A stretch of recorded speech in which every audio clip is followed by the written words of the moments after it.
Mr. President, last week we received remarkable news about a milestone in Americans' health care. A record 20 million Americans are now covered by health insurance under the Affordable Care Act. This is a sign of progress as we improve the quality of life and health care protections under President Biden. Having quality, affordable health care coverage means having peace of mind if you get a diagnosis or an accident, or if you need to access care and you're facing medical debt. I know this story. I've been there. I was a law student at Georgetown when my wife and I were blessed with the birth of our first child, a baby girl born with a serious medical condition. As a young father without insurance, I can tell you there is no greater feeling of helplessness.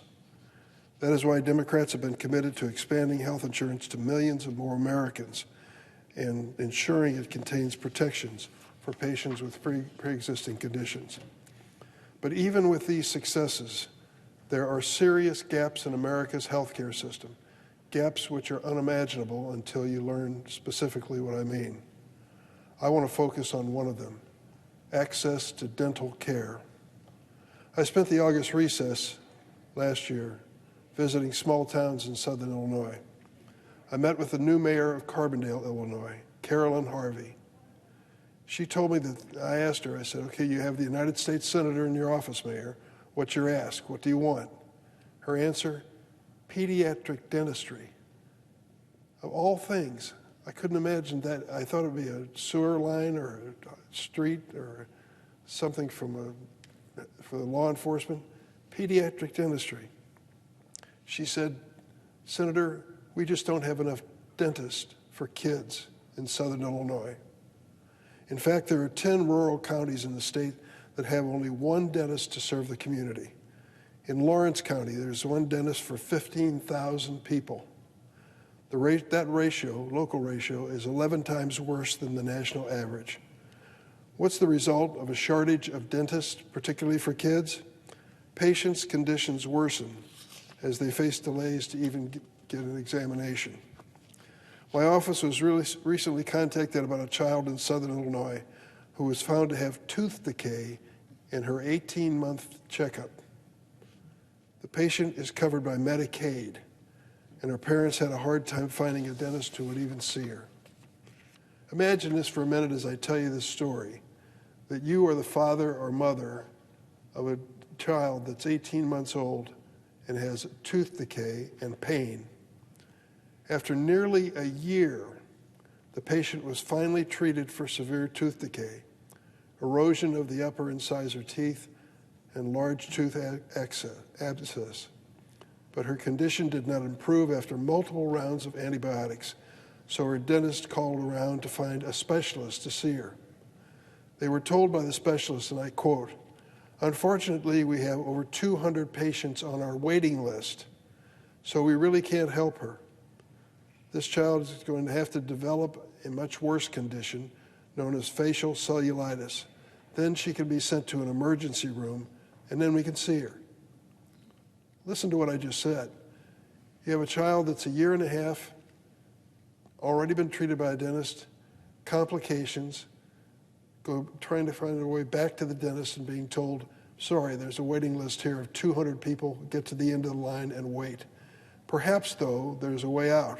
If this child's condition worsens, is complicated, then maybe we can qualify under a new code, under the Medicaid, to finally see her and treat her. In other words, this toddler had to develop deep tissue infection, putting her at risk of sepsis, jaw damage, and other life-threatening illnesses to get her decayed tooth pulled. Imagine that as a parent, would you? Think about that for a minute. Her dentist called a specialist in a neighboring state. Thankfully, they were able to perform emergency surgery to remove the decayed teeth, but not before risking life-threatening illnesses. That is the reality for people in the United States of America, state of Illinois, today. That is unacceptable. In fact, it's embarrassing. So what are we going to do about it in Washington with all our money and all our power? Thankfully, there's a federal program that can help. It's called the National Health Service Corps. It provides a scholarship and loan repayment to dental, medical, and mental health providers who work in rural and urban areas of need. It is the primary federal program intended to build the pipeline of healthcare providers and address shortages such as the one I just described to you. Nationwide, there are 20,000 professionals serving under the National Health Service Corps, treating 21 million patients. But $310 million in mandatory funding for this program will expire at the end of this month. We cannot allow this to happen.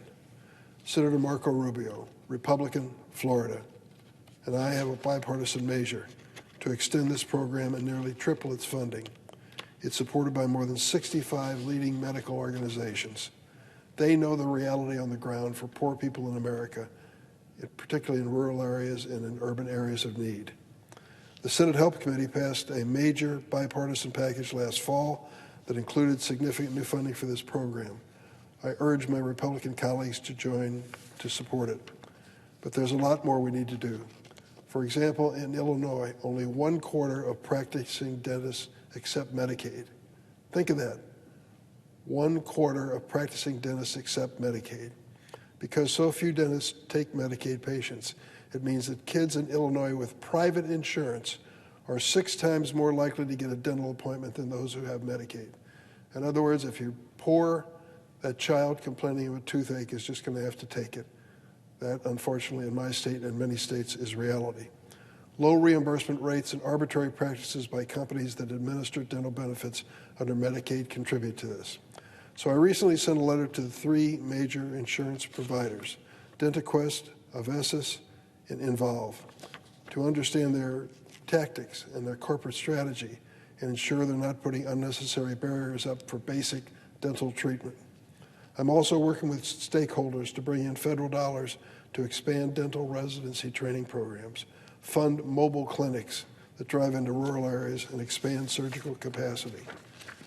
I might just say as an aside, Mr. President, I've often asked the question, why in the world do we treat dentistry as anything other than a medical specialty? It certainly is. You got a sore tooth or a decayed tooth or a problem in your mouth, you want help and you want it now, and you want a professional to provide it, and they go through years and years of training, and yet instead of being treated like a medical specialty, like orthopedic or cardio, they're in a different category altogether. It makes no sense. Today I'm announcing a new bill that I'm introducing with Senator Roger Marshall of Kansas.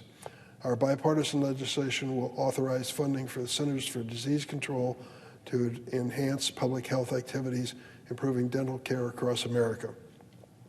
It will support education, data collection, sealant treatments in schools, water fluoridation efforts, development of the dental workforce, and community outreach, such as the distribution basics, such as the distribution of toothbrushes to new parents and children.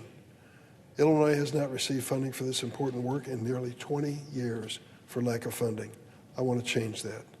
If we improve the health of Americans, especially kids, then we must invest in preventing cavities, tooth decay, and infections. We must also ensure that patients have access to treatment regardless of their zip code. I appreciate the partnership with my colleague, Senator Marshall, and I'll be working to pass this bipartisan legislation quickly. And I want to say just in closing, to this mayor, Carolyn Harvey in Carbondale, Illinois, you shocked me when you suggested pediatric dentistry was your ask, but it told me a lot about you and your heart and your caring for kids. And now that we know the reality of kids waiting for months and months and even years for basic dental treatment, let's do something about it, not just in Illinois, but across this country. This is fundamental and basic to good health, and we ought to make sure it's included in all plans that want to expand health coverage. Mr. President, I yield the floor.